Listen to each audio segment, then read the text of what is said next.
All right, ready, set, engage, episode 21. So a number of topics today. Wanted to sort of play on a trend related to politics, unfortunately.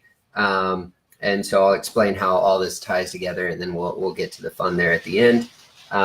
As usual, the views expressed here are mine and mine alone, and do not reflect that of any organization that I'm affiliated with.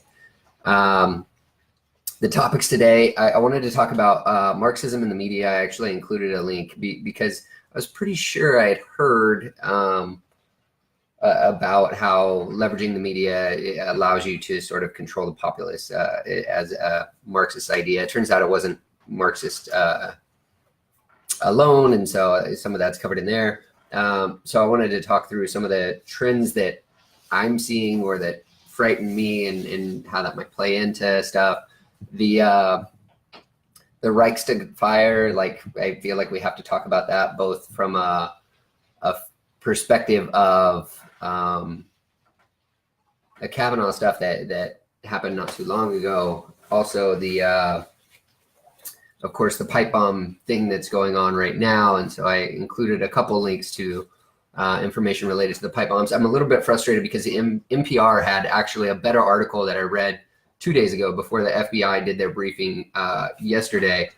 And the final 3 paragraphs were fucking amazing. They basically called out that only one of them was a controlled demolition of a suspected explosive device. It also talked about some skeptics and had a link to another article, and it winds up that it appears, 1, that I can't find that same page, 2, that the news on my phone closed it, and 3, that the page that the NPR has now has been updated and doesn't have anything about that. Or there's a tweet by Donald Trump that had bomb.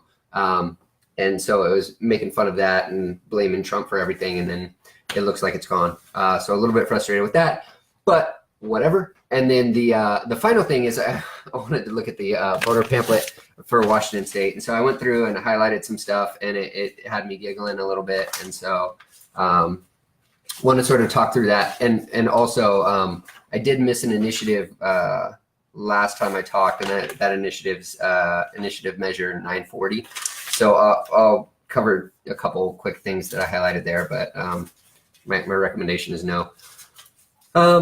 So to start off, Marxists in the media. So I included the page from Marxist.com. The page is actually published, I think, I want to say October 25th of 2012, if I remember the timestamp correctly. And it had a couple of key positions inside the page. Basically, it said that by controlling the media, then you sort of control the population. Marx described this sort of idea as, I think, the superstructure of a country. And so why he sort of discounts it, there are 3 other people mentioned in that page that talk about sort of what I want to get into.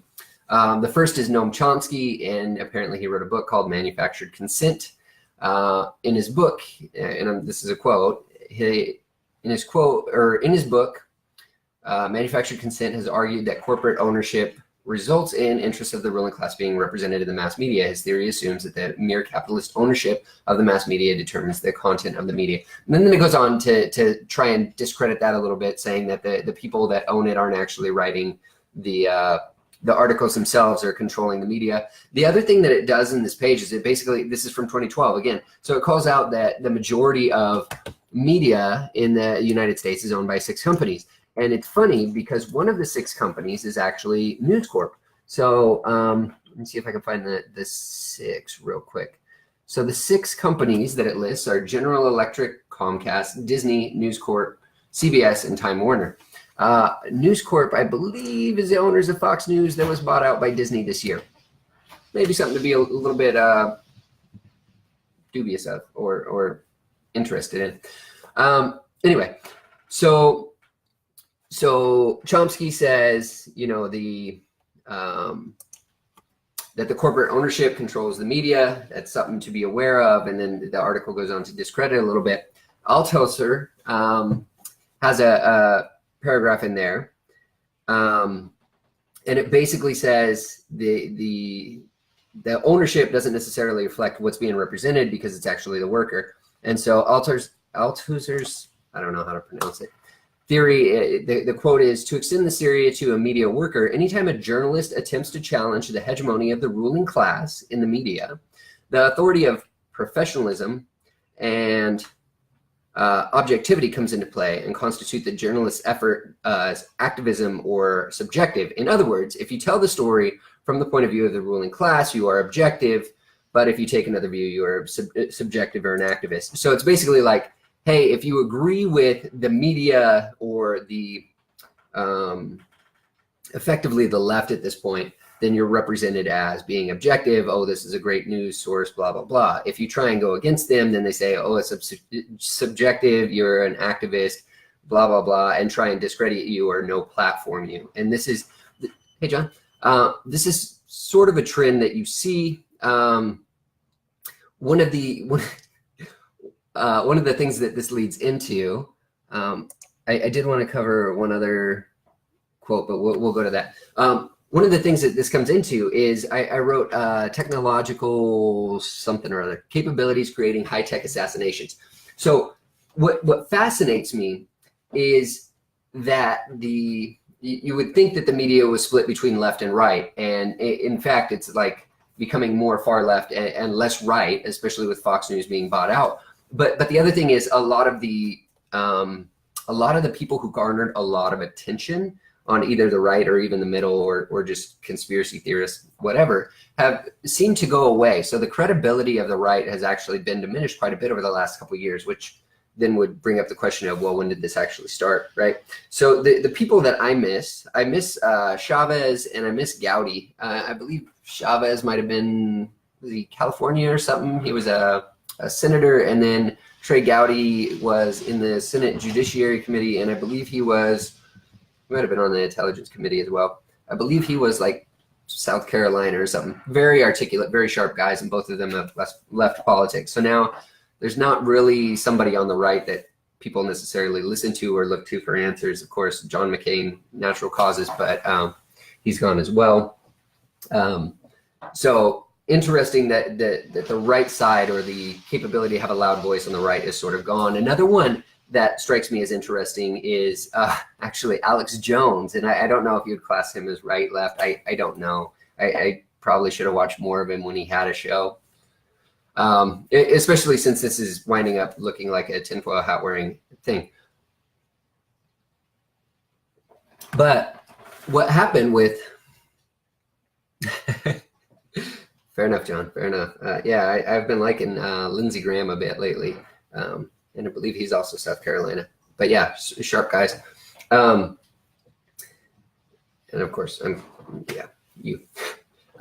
So those are interesting. And then Alex Jones being gone is very interesting to me, considering where we're at right now in the nation. And so one of the things that Alex Jones did really well is he surfaced alternative ideas or alternative interpretations to events that happened, right? Conspiracy theories. I feel like what we're going to get into today is going to wind up being sort of conspiratorial or sound conspiratorial. It's not intended to be. It's simply like, here's this thing that Marxism talks about and a way to control the population. Here's some events that have happened. And there seems to be some relation, whether or not it's like people are so smart and all the liberal think tanks that are owned by Soros actually like decided to do this, or they're just following a really old playbook from the 1930s. But so a lot of the people on the right are gone. Alex Jones, like he's been banned from, I think, Facebook, YouTube, and I think he might be on Twitter still. I don't know where he's at. He's been banned from a lot of places, right?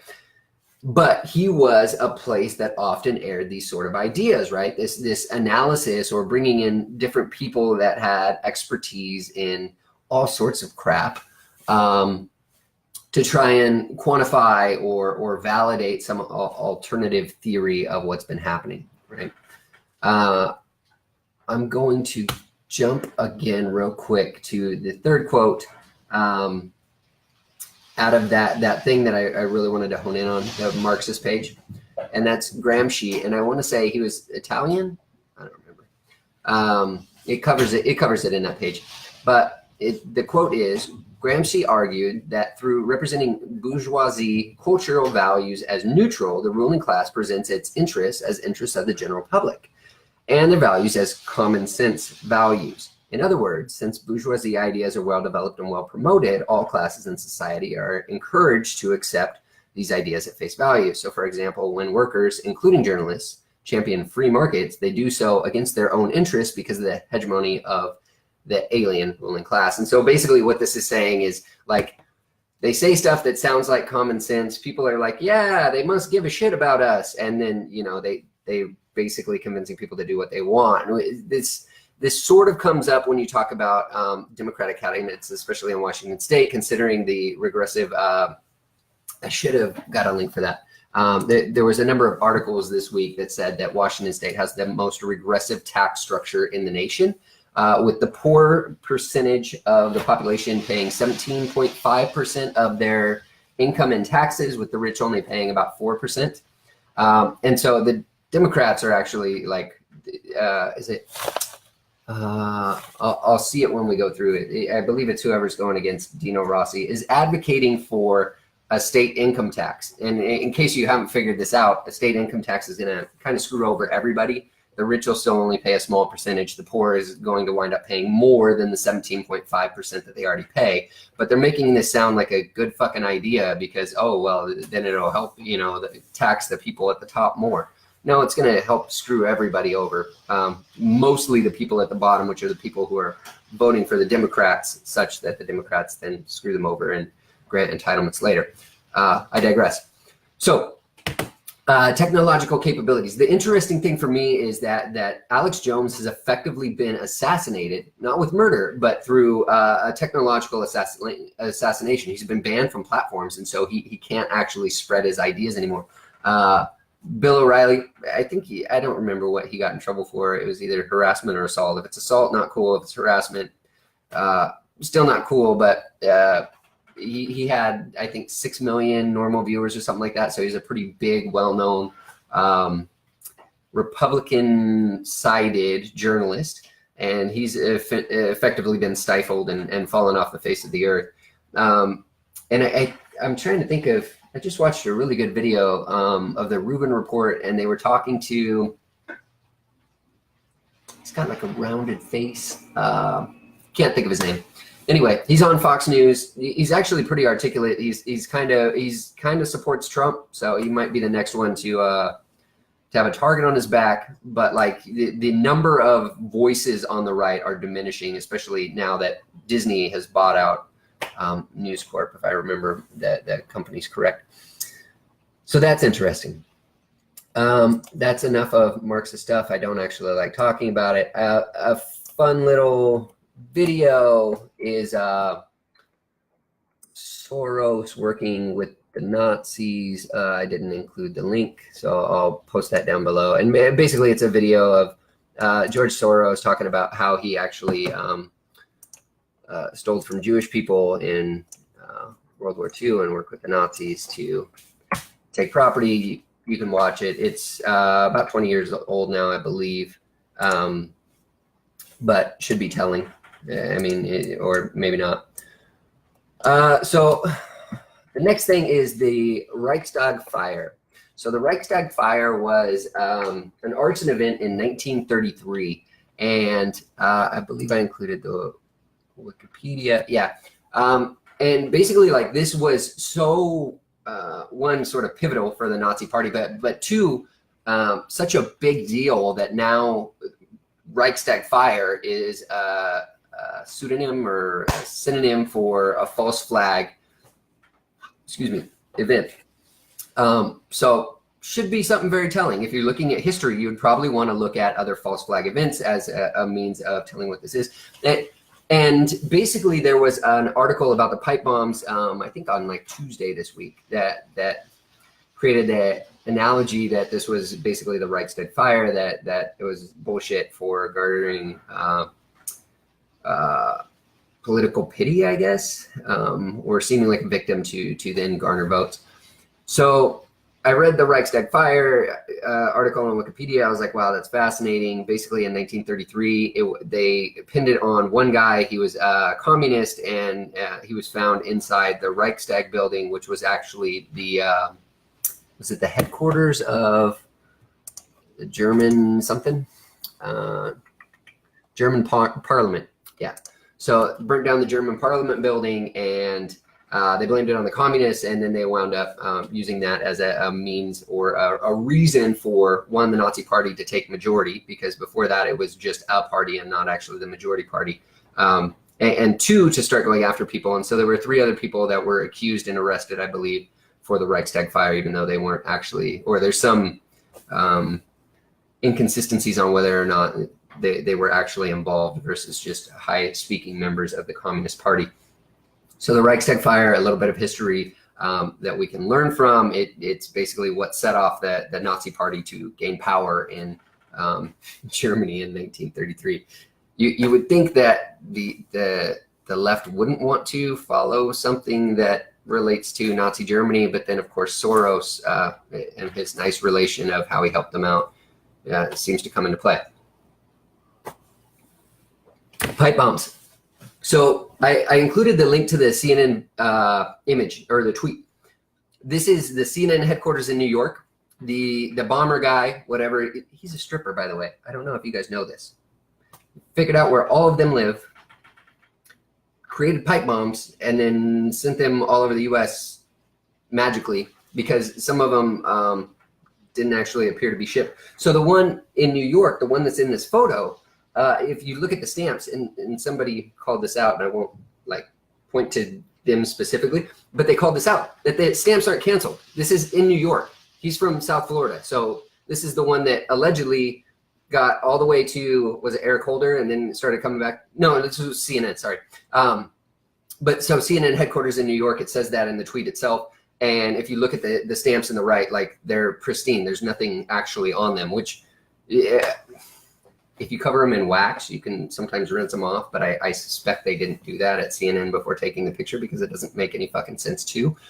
So that's one. The second was, it didn't appear that there was actually a way to detonate the devices, no remote detonation, no sort of triggering thing.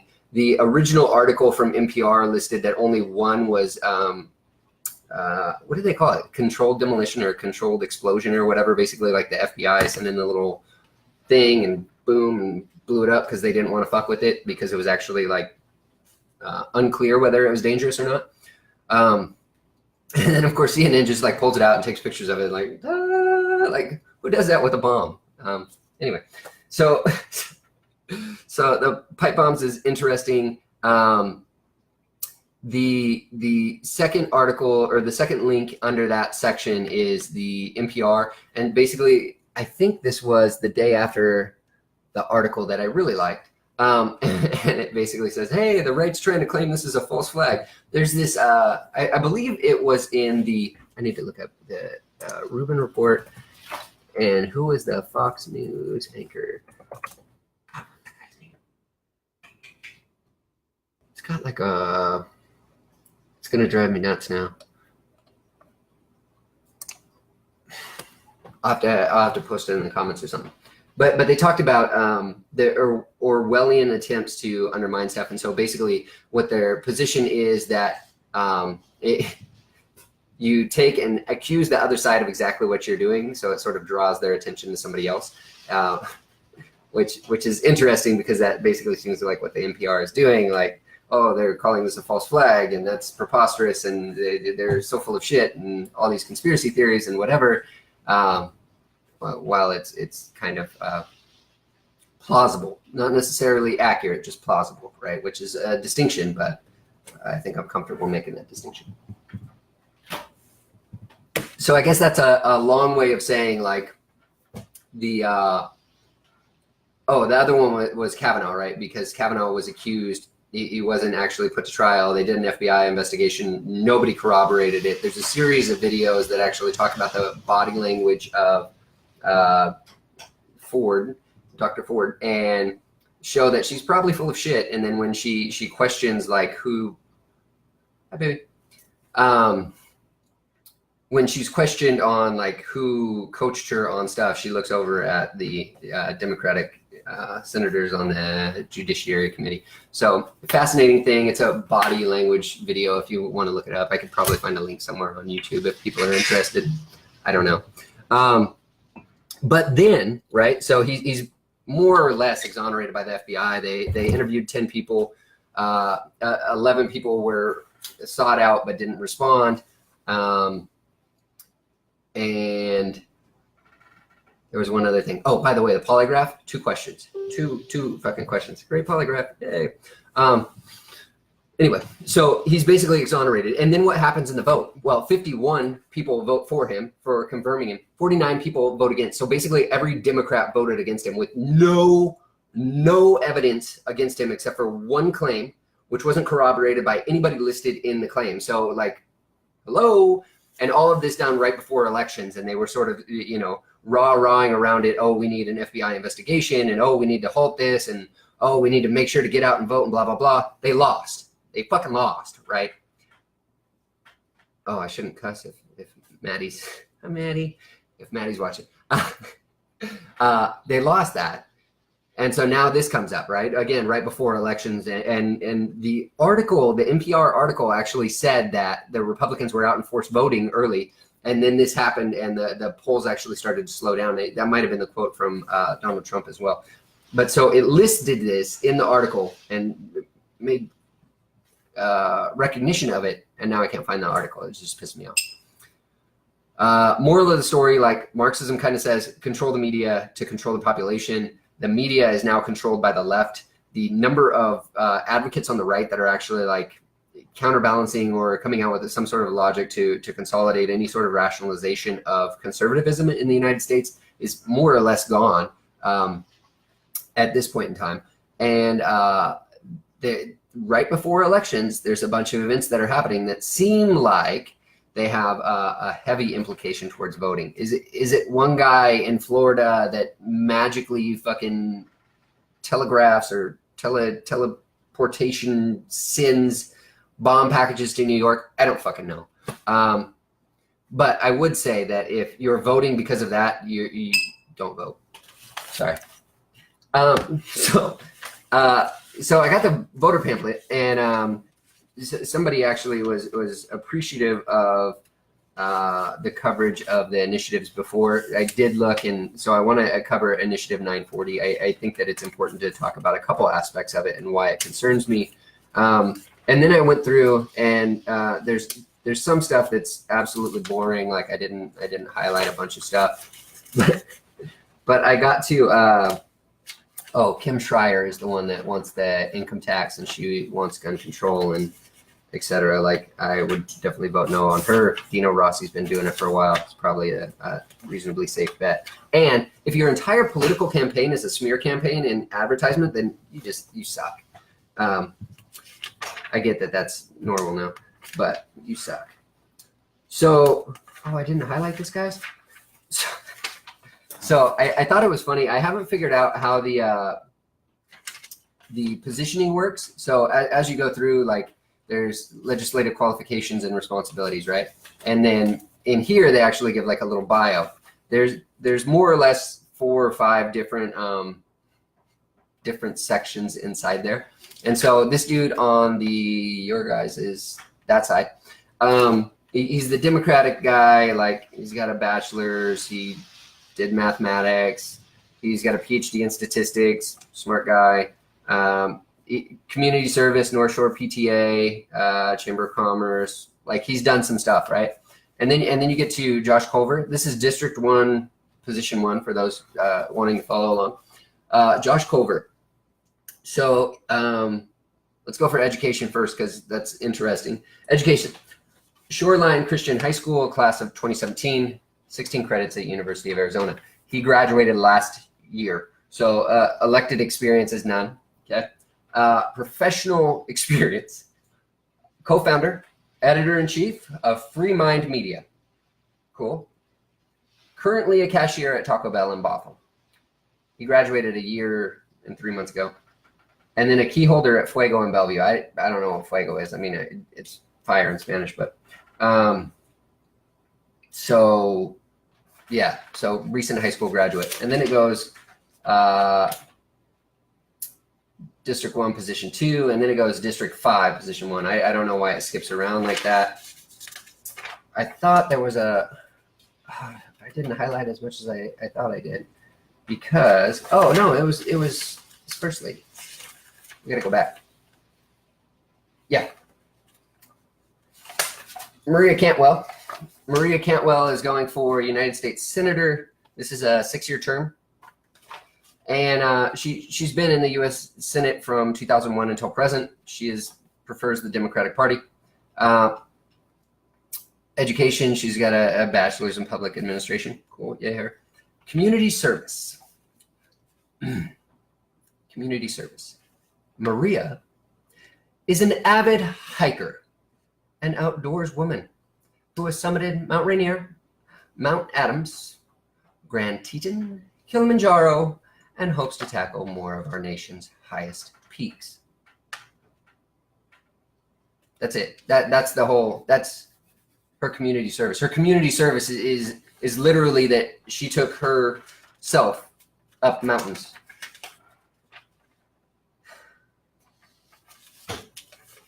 Nobody's bothered by that. Okay. That's fair. Let me see, where did I highlight more?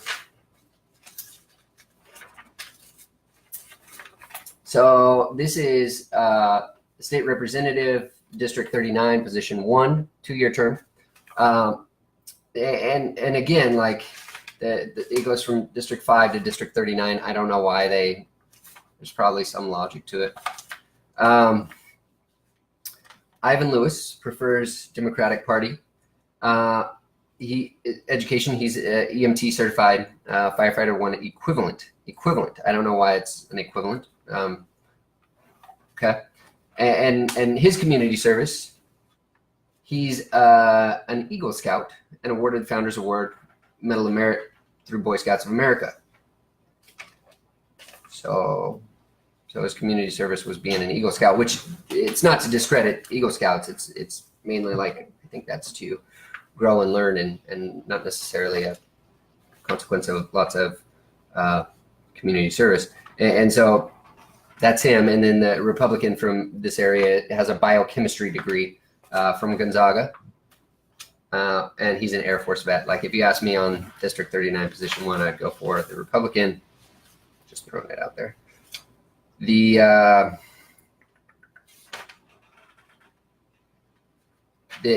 District 41, Position 1, I actually liked this guy.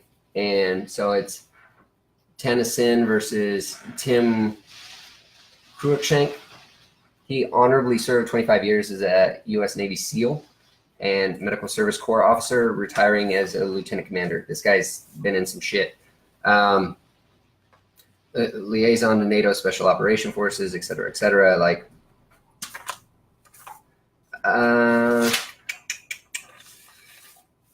this guy, again, a Republican, District 45, Position 1, Michael Curtis, prefers the Republican Party, is community service.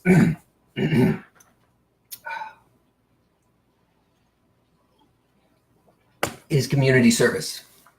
And I quote, married for 14 years and a father.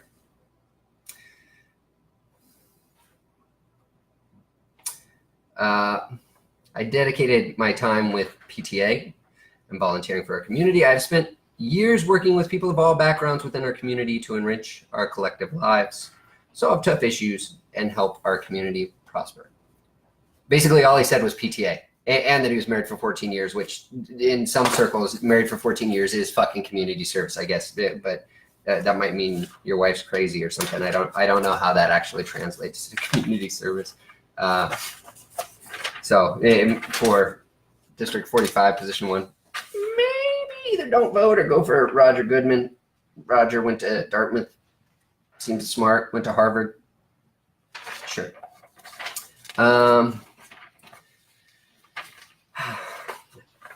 This guy, again, Republican Party, Jerry Ziegler Bucola, no elected experience, sure. He's got an MBA. Okay. Community service.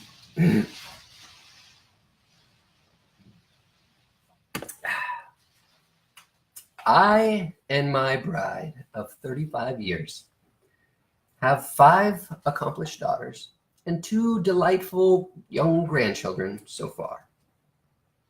I am the grandson of Sicilian immigrants. For 25 years, I have been an award-winning real estate managing broker, wholeheartedly advising clients toward maximizing their real estate portfolio. Traffic congestion and property rights infringement deeply concern me. I am actively involved with my church, several public policy think tanks, and education. This is community service. This is his community service. He was married for 35 years. He's got 5 daughters, 2 grandchildren. That's his fucking community service. Like, maybe if you don't have anything, just write NA or go volunteer with Habitat. Go actually fucking do some community service. Jesus Christ. Okay, I think that's all the ones I highlighted. I thought it was interesting that a lot of the Supreme Court justices were running unopposed, and this lady's hair is awesome. This is actually my hairdo every morning before I put a hat on, just to throw it out there. Anyway, so the other thing that I wanted to cover real briefly was I-940, and I-940 it's called, apparently it didn't get a title. It's basically an act related to law enforcement. It's amending an RCW, which is Washington State laws, 9A16.040, adding new sections into a different RCW. And it generally sounds good. It really does. Like one of the sections, I believe it's section 5, section 6, adopting a good faith standard for law enforcement officers' use of deadly force. Like basically this is hey, you can't sue them if they shoot you because they thought their life was in danger. It goes on to say that they have to follow a good faith standard, and then it lays out what's in the good faith standard. Like, I'm not that worried about the good faith standard. I really thought that already applied. One of the other things it talks about is all law enforcement officers need to have first aid training and try and render first aid rapidly if somebody's injured on scene, which I kind of thought already existed. So the part that bothers me is actually section 4, and it's the section on training requirements, blah, blah, blah. It's de-escalation tactics, which doesn't sound like a bad thing in general, but basically they have to do a training, and the training can be provided by a commission or by other law enforcement agencies, private parties or law enforcement agencies. The entity providing the training may charge a reasonable fee. So again, this is something that's going to have a cost associated with it. You're going to have to pay more tax dollars for them to go to this training. So what by chance would this training involve? Well, again, under part 4, section 2, which is in developing curricula, the commission shall consider inclusion of the following, and it's got a number of things like G. What is this? This is 2G. 2G is mental health and policing, including bias and stigma. So mental health, I was like, okay, cool. You like de-escalation. You're working on communication. I think that you can actually use communication to diffuse a lot of situations. So I'm okay with that. And then you added the bias and stigma, and for all intents and purposes, those things just piss me off. Like either something's good for everyone or it's just not good. It is generally my philosophy, and so like this bias thing makes me think they're talking about unconscious bias. If only there was something else in the bill that might make me tease out that sort of agenda. Oh, would you look at that? So section 2B, so again, section 2 is just the developing the curricula. These are the things to consider. A is de-escalation in patrol tactics and interpersonal communication training. I'm okay with that. A is good. B, alternatives to jail booking, arrest, or citation in situations where appropriate. One, there's sort of a discretion thing that happens with police. So you don't always get a ticket if you get pulled over unless you're a complete asshole.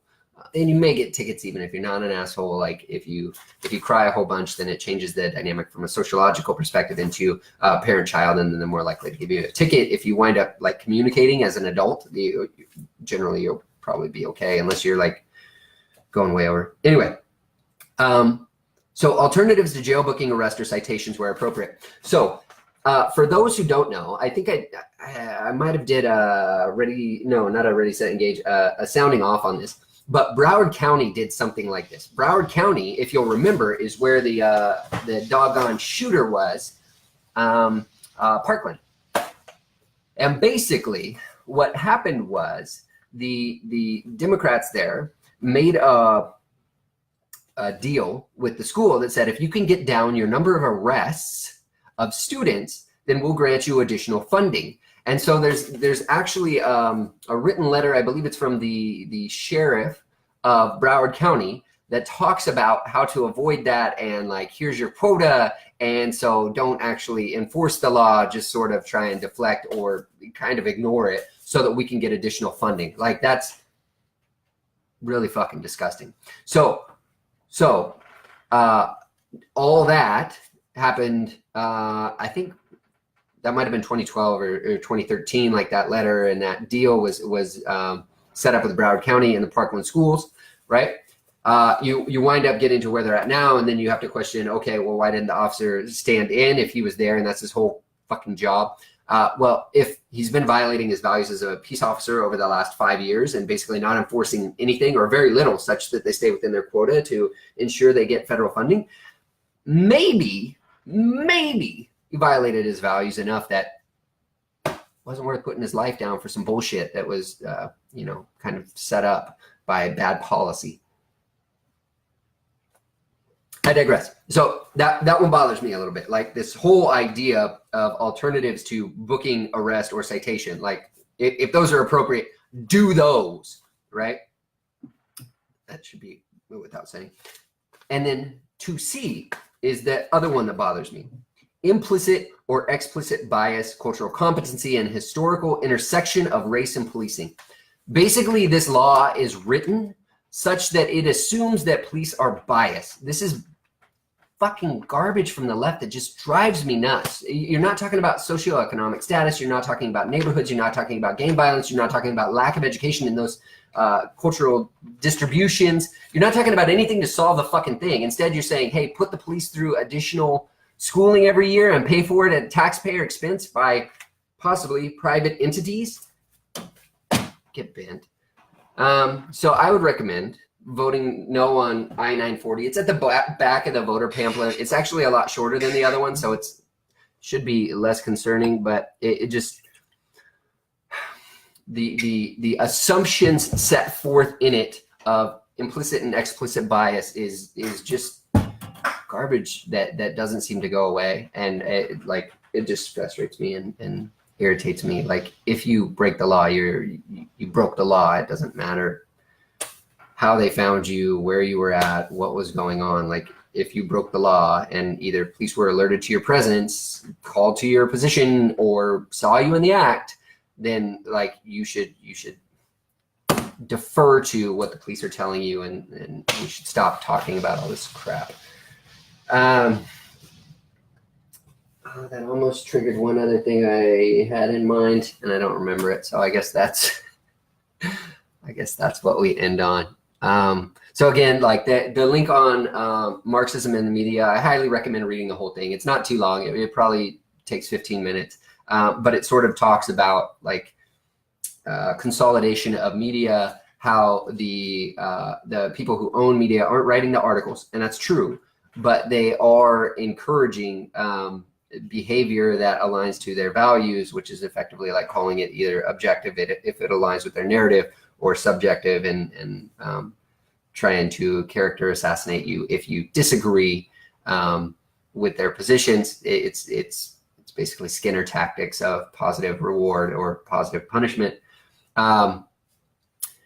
So some of the stages that it's gone through, the technological concern, how character assassination now actually happens in the virtual world instead of the literal world. So murder doesn't have to be homicide. It can be murder of stance or positioning within society such that you can not exist or be discluded from all media outlets. And this isn't just the Alex Jones thing. Obviously, he's been banned. Louder with Crowder can't do advertisement on YouTube, so their ability to monetize on the platform is actually gone at this point, I believe.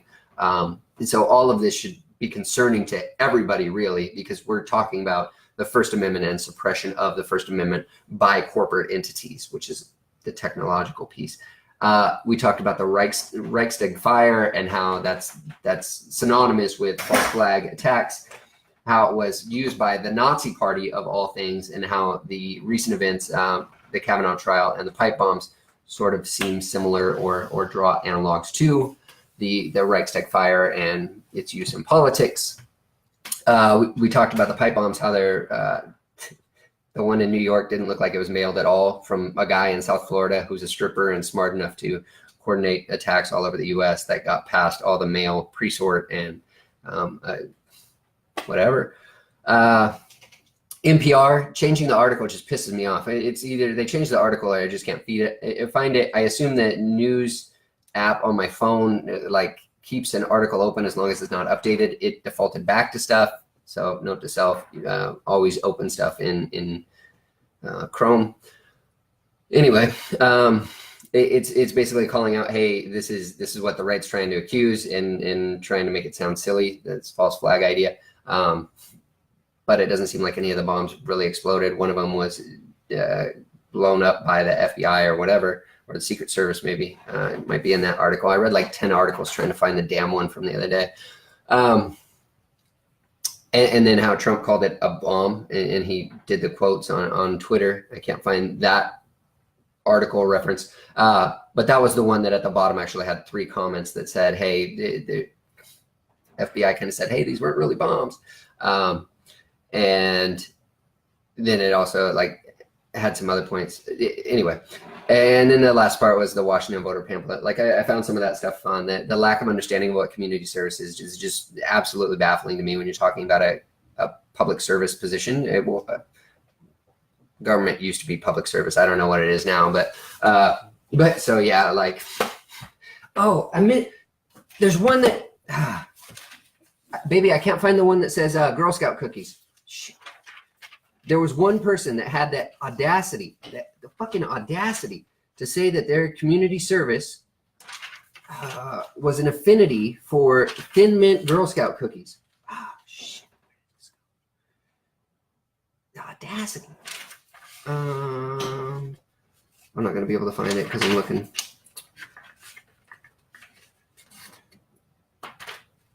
Yeah, I'll have to find it later and put it in the notes or something. Oh, I'm so bummed out by that. Oh, it was awesome.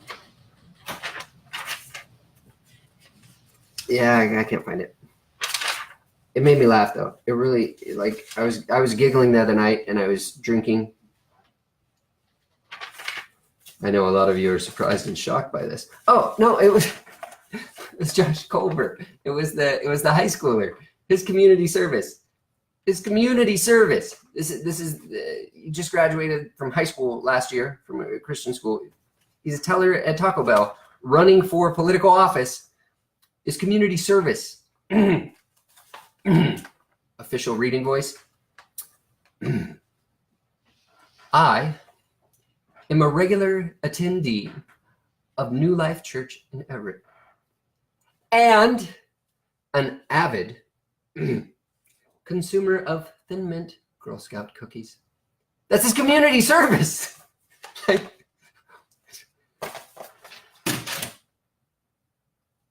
that's all I got. Voter pamphlet was awesome. Highly recommend reading it, especially if you're going to vote. Ready, Set, Engage 21 or 19, I talked about the 3 big initiatives that are inside the voter pamphlet, my recommendations on those. Again, 1631 should concern everyone. It's a huge tax and it's going to screw over the poor. So if you're a Democrat and you're voting yes on it, you should probably question your voting habits or your understanding of the legislation that you're voting on. 1634, which is the grocery tax, like no on grocery taxes. I get it's funded by Coca-Cola, but the whole idea of voting no on a bill is that bill doesn't become law.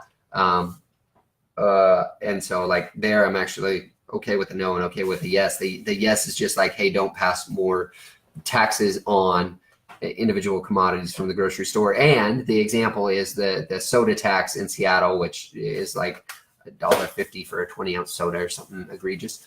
1639, you should vote no. Like this is a further restriction of the Second Amendment and an attempt to remove it. Classing all semi-automatic rifles as assault rifles. Like literally they took a definition of a semi-automatic rifle out of the federal code and then put that as semi-automatic assault rifle in this fucking bill.